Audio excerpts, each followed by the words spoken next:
Hello, ladies and gentlemen. Welcome back to my channel, Philosomos, where everything philosophical is discussed. Now, today I'll be talking about depolarizing the mind, right? So this is almost like a continuation of a video that I did previously, which was titled Polarity Consciousness. I did that quite a while ago, actually. And it was basically a video in which I unraveled the mechanics behind our day-to-day consciousness as a the average human being, which is polarized.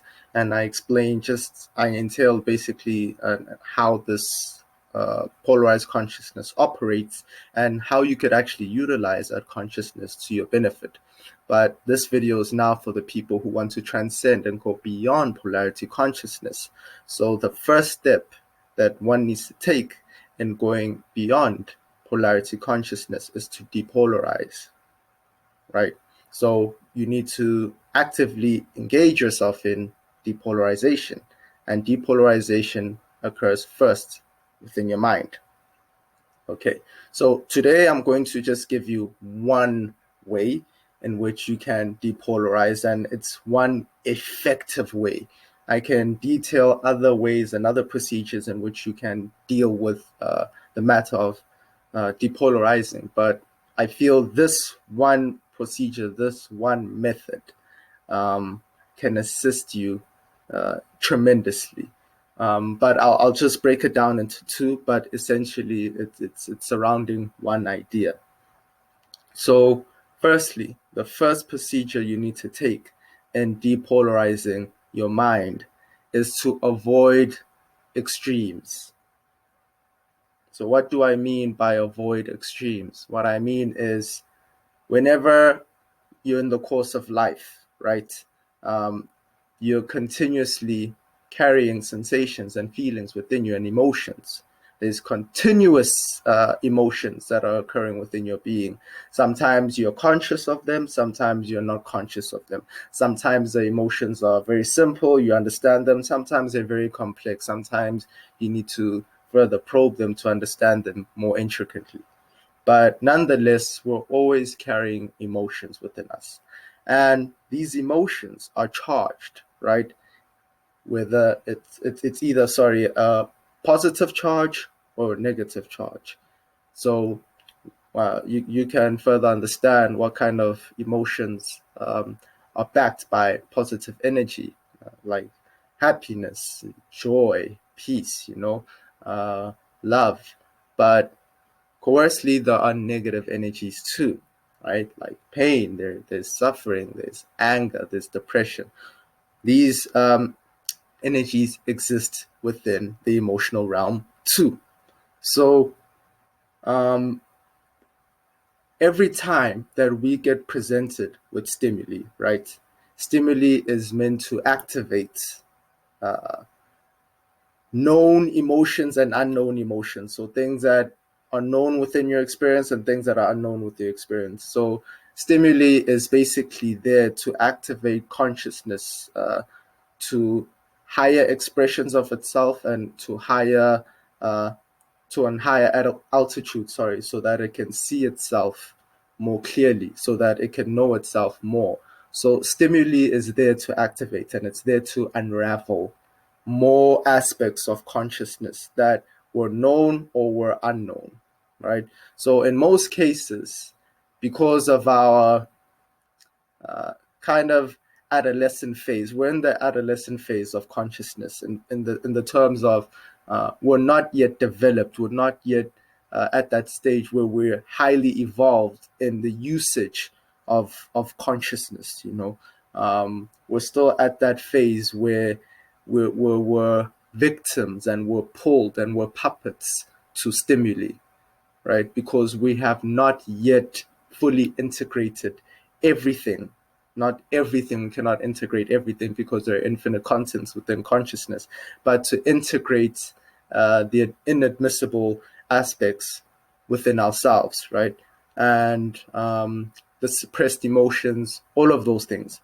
But anyway, getting back to the point. So whenever stimuli presents itself, stimuli is an event, a circumstance, person talking to you, whatever the case is, any kind of experience that you have, always activates a positive charge or a negative charge, right? Initially speaking, you will never experience both of those emotions. You'll never experience happiness and anger simultaneously at the same time. No, there will always be an emotion that proceeds first, and then the other one will counteract it um, later on. But essentially speaking, what transpires is that when you get presented with stimuli, when you get presented with an experience, it unravels that energy within you.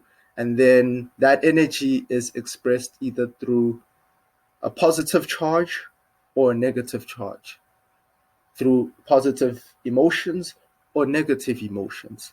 So, what we tend to do is that we fixate ourselves on the charge that that emotion expresses itself in initially, right? We get attached or we get fixated on how that emotion presents itself at that moment. So let's just say, for example, um, if something negative occurs within my life, let's just say my phone gets stolen, right? And that activates negative energy within me. It's like disappointment, frustration, anger, right? The normal tendency of the mind is to attach itself to that, right? And then once you attach yourself in the extreme, in the one extreme of negativity, then you fail to see the positive, because every situation, every circumstance has the potential to activate both a positive charge or a negative charge, a positive emotion or a negative emotion. Every single circumstance, every single experience, and every single stimuli has the potential for both positive and negative for you to experience.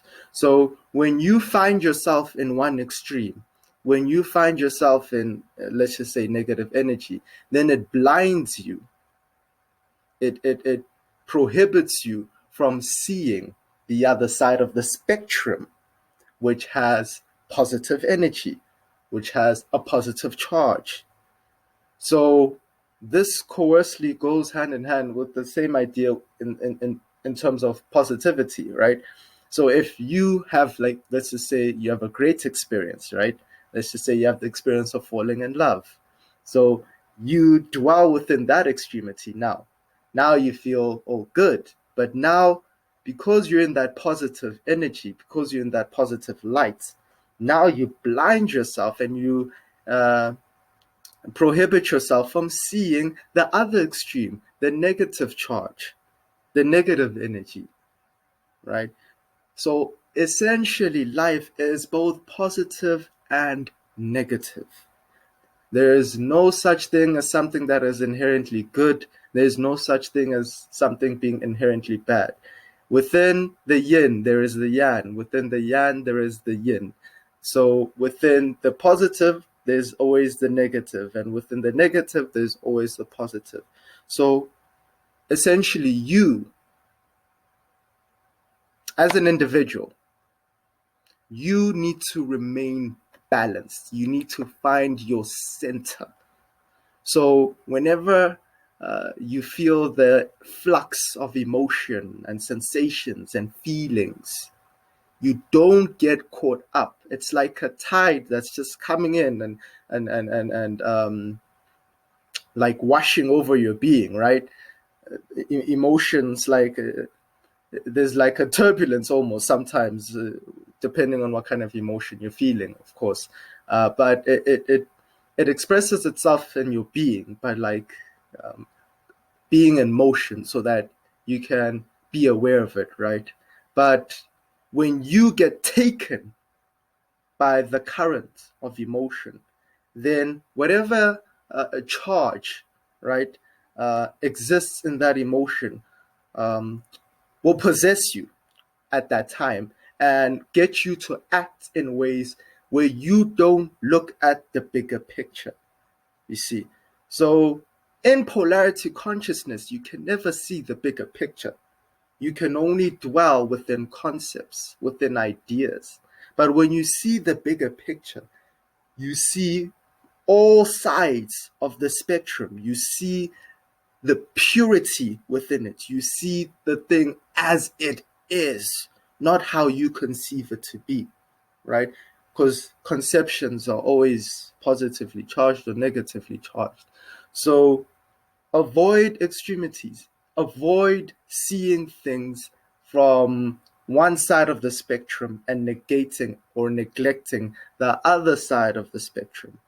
Once you maintain your center, once you maintain your center, then you don't allow yourself to be moved by occurrences and circumstances in your life, whether they're positive or negative.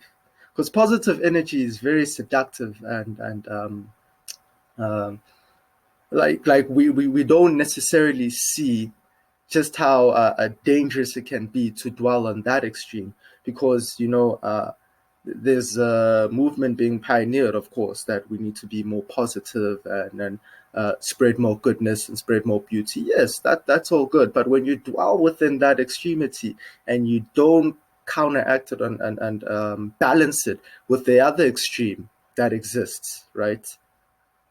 Then your intention of spreading the love and spreading the positive energy will inadvertently become like a negative thing now, because now it'll come from the aspect of being righteous. Now it'll come from the aspect of thinking that you're right and other points of views are wrong, and now it's going to be like you're trying to dominate other people and getting them to adopt your philosophies, because if your philosophy is the good one, then of course you're going to navigate ways in avoiding or um, devaluing all the other philosophies that do not carry that positive energy or the goodness that you desire to spread.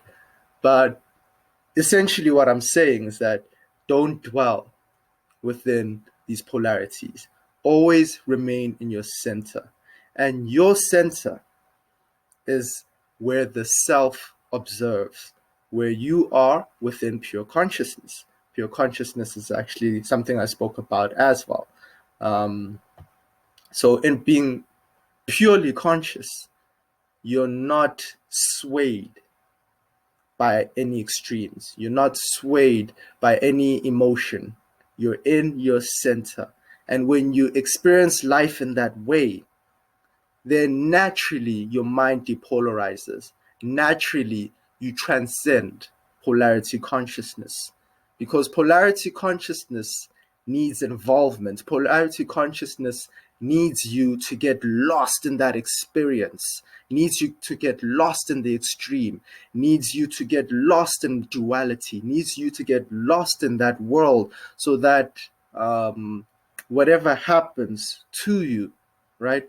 Whatever, all the occurrences and experiences that you have, right, will be understood from that consciousness.